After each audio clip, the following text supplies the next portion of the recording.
You're an agribusiness executive navigating an increasingly competitive market while trying to grow your company.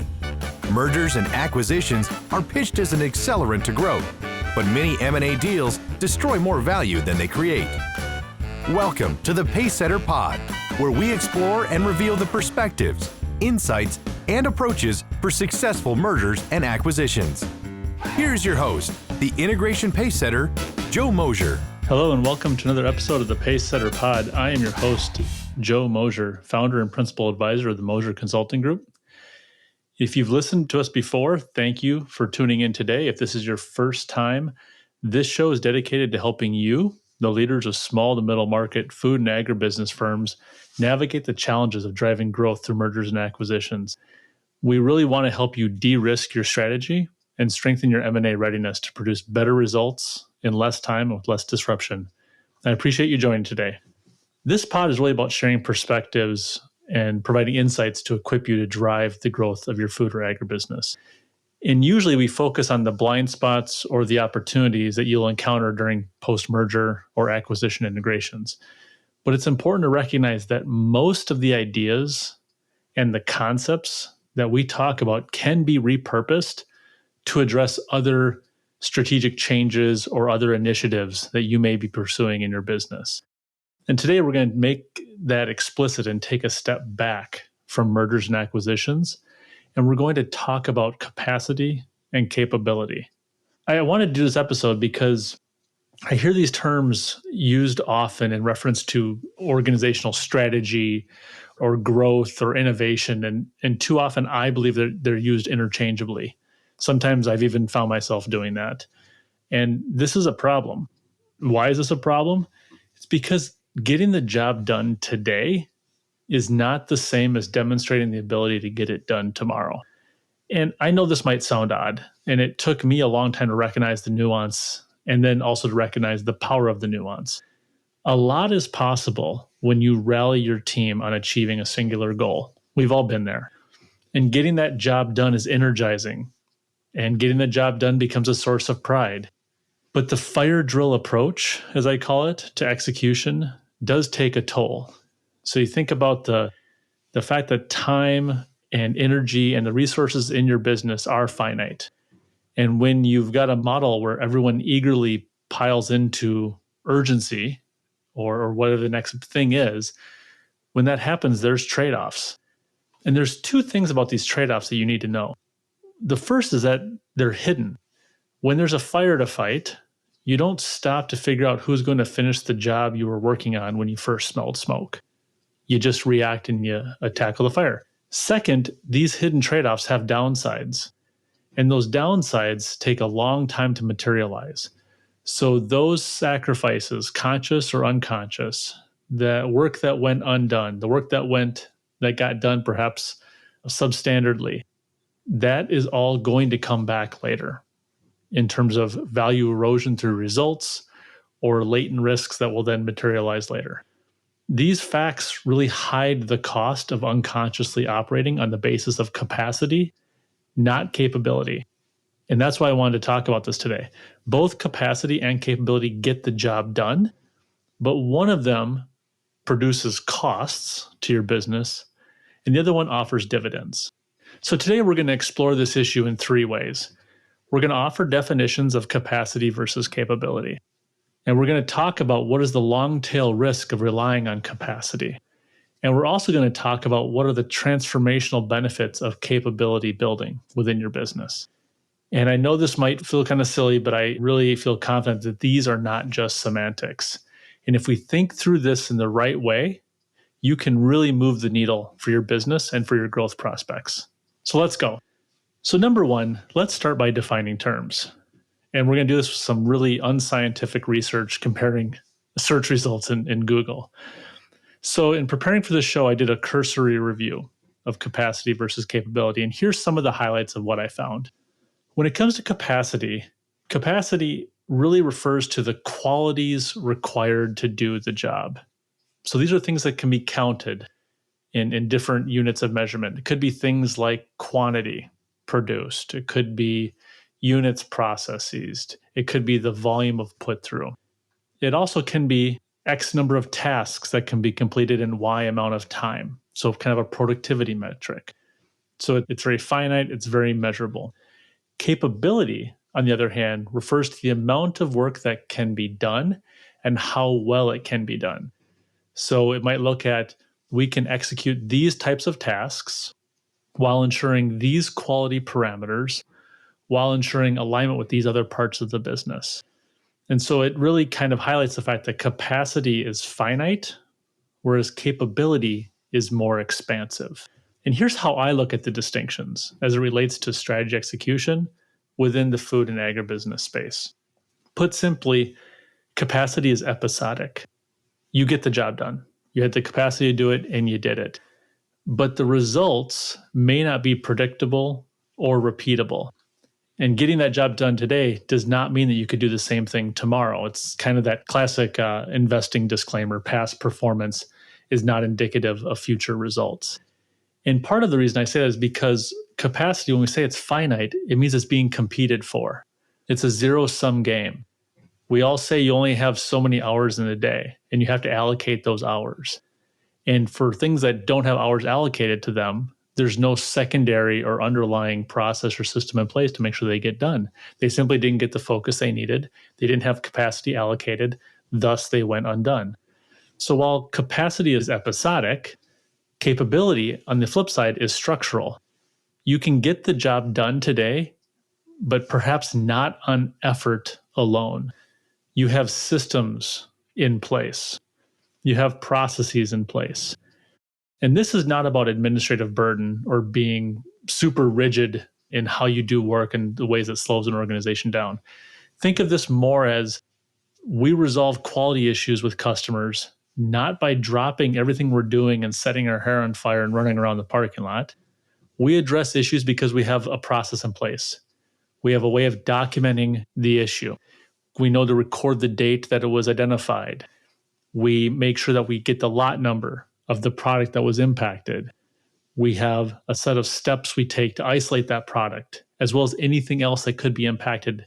And at the same time that we're handling the recall and isolation of the issue, we're also starting to look for the source of contamination, or we're looking for the breakdown of our hazard control plan. So in one situation, you address the acute issue in front of you. And in the other, you're addressing the issue and you're using the opportunity to improve your business at the same time. And that's why I say capacity is episodic. You just tackle what's right in front of you. And capability is structural. You tackle the issue on the back of processes and procedures, and you're learning and improving as you go.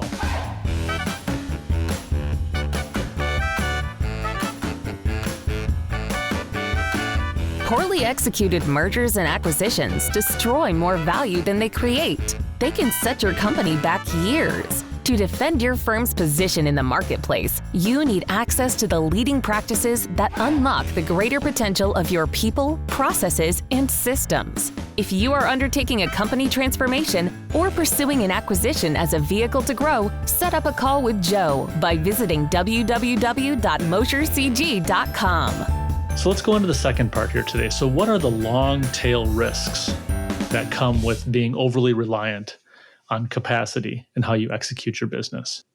Capacity really rewards and recognizes a firefighter mentality. And I know I've talked about firefighting a couple of times, and it's going to be throughout this episode, so bear with me. You can get really good at fighting fires if you have to fight a lot of fires. But my assumption is that despite how good you are at solving urgent issues, having a bunch of urgent issues is not why your customers choose you. They don't say, wow, that business, they sure screw up a lot, but man, when they screw up, boy, do they get it taken care of quickly and cleanly. And you're probably also not advertising to your customers how good you are at cleaning up problems that probably didn't have to occur in the first place. And so beyond the risk of getting too good at fighting fires, meaning you're getting too much practice cleaning up messes, relying on capacity indirectly creates a lot of people dependence in your organization. And I'm not talking about, when I say people dependence, I'm not saying that we should strip out all considerations of talent or all the impact that people have in your business. I'm not saying that we should be process dependent and never rely on our people. But this is about de-risking your business. People dependence accumulates over time, and it creates a risk where key people movements from one department to another, or promotions up the ranks, or perhaps exits out of the business can have disproportionate impacts on both your prospects and your results. Sometimes I've seen this referred to as key man risk, where there's too much knowledge, too much skill, too much organizational information, or even key relationships are concentrated in one or a small number of people. And this is a real risk, and that risk will calcify over time. There's even insurance products for key man risk out there, if you believe it or not. And the nefarious part here is that as you lean more and more over time on capacity, and you lean more on those people, the underlying capacity is people dependence and the risks, and you're going to fail to see how precarious of a position you're in. And you're going to start to see how uncertain your prior track record of results really are. And so to bring this point home, I want to emphasize that building and running a business based on capacity works really, really well until it doesn't. And when it doesn't, there's not a lot of resiliency in the system or redundant systems in place to catch you when you fall. So this brings us to our third and final point today, the transformational benefits of capability and capability building. Executing strategy and growing your business on the basis of investing in capability is like a growth mindset being lived out in your business. I'm not going to go through what a growth mindset means. If you're not familiar, you can go back to an earlier episode where we talk about this. But what it really means in this context is you identify a need, you learn how to address it, you incorporate that into your way of working, and then you improve. And you are that much stronger the next time you identify a new need that needs to be addressed. So you're not relying on a single person or a single team or a department with herculean effort, pulling long hours to get the job done. You've got a system in place, a process in place where you handle that in due course, you learn, and you improve as a result of it. This is really how capability has that expansive effect in your business. You do, admittedly, start with understanding your capacity to do things in the business, and then you make the business better by improving the capabilities, which will then reduce the reliance on capacity. So I want to use one of my favorite examples to try to illustrate this point in very simple terms, and that's going to be post M&A integrations.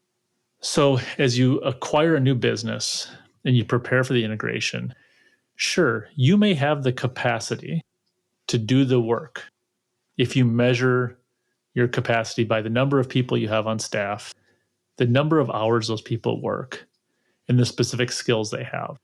But does this really feel like a reliable predictor of your results? For me, it doesn't tell me a whole lot about your capability. It's some helpful stats and reference points, but it doesn't really tell me what your odds of success are. Capacity alone does not signal that you have the plans, have the systems in place to plan or to coordinate or to manage or monitor all the work that has to happen during integration in order to achieve a productive outcome. And so to continue this, undertaking an M&A integration on the basis of capacity alone is really risky, given that all the time your people are going to spend on that plan, one, does not guarantee the plan's going to work, because what you did was you counted skills, you counted headcount, and you counted hours worked. So it doesn't guarantee the plan's going to work, and it certainly doesn't account for all the work that they were doing before you bought that new business. All that work that they're either going to have to offload to others, and have we done the same capacity assessment of those other people? And it's also not going to account for all the work that might just get left aside entirely. Work that your people were doing that they alone can accomplish. And when they are consumed with integration, there's no one else they can hand it off to, and the work simply does not get done. So I will confess that capability building is long, hard work, but it does pay dividends. The next obvious question here would be, how do you build capability? And frankly, it's just too much to cover here without making this a multi-hour episode. I do have thoughts about it. And so we're going to stop short of talking through that today, and perhaps we'll come back to that in an upcoming episode. But to close out this point, capability is structural. It's like the hard wiring in your organization that helps you get that job done predictably, get the job done reliably, and it's ultimately divorced from key man risk, meaning capability isn't rooted or anchored in a single person, and then putting the business at risk should that person not be in the business or not be available to do that work. So I hope today's change of scope was somewhat refreshing as we took a step back from post M&A integration, and hopefully it provided you with some fresh insights that you can apply in your business. To recap what we talked about how the terms capability and capacity are often commingled. We talked about the importance of those terms and what they really mean in the context of running and growing your food or agribusiness. I introduced to you some of the long tail risks that you expose yourself to when you rely on capacity.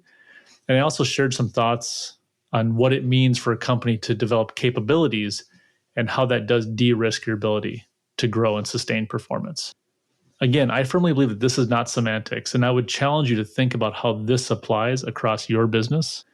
For example, these are some questions you might work through. How do you lead and manage safety with your employees, drivers, and contractors? How do you identify needs in the marketplace and then bring new products to market? How do you organize and allocate your resources in an emerging market when suddenly you realize that your competition is vulnerable? How do you choose and deploy capital? And maybe overall, how do you adjust to market conditions? Those could be either headwinds or tailwinds in the market, but those changes in conditions that wipe out all the assumptions that you made and suddenly require you to have different tactics and different decisions in order to maximize the opportunity available. So that's all we have for today. Next week, we're going to bring the focus back to mergers and acquisitions. And specifically, I want to talk through a model that we use to assess M&A integration readiness. I'm going to introduce a pragmatic tool and steps we take to help clients really look in the mirror and provide an honest assessment of how ready they are for the challenges of integration and highlight the areas where they're most likely to encounter turbulence or friction. And as we close today, a note to all of you who are listening. This show is for you. It is one way that we try to contribute to the greater success and growth of the small to middle market food and agribusiness space. And in that spirit, if there's a topic you would like us to explore on a future episode, don't hesitate to reach out and let me know. I would love to hear from you, and we'd be thrilled to dig into focus areas that are on your mind and important to you. Thank you for joining us today on this episode of the Pacesetter Pod. Don't forget to hit subscribe on your podcast player, and of course, we invite you to leave a review. In the meantime, feel free to follow, connect, or get in touch with me, Joe Mosher, on LinkedIn, or you can visit us online at moshercg.com to set up a call. We love that you chose to spend time with us today. We never take that for granted, and we hope that you have a wonderful day. Thanks. This is the podcastfactory.com.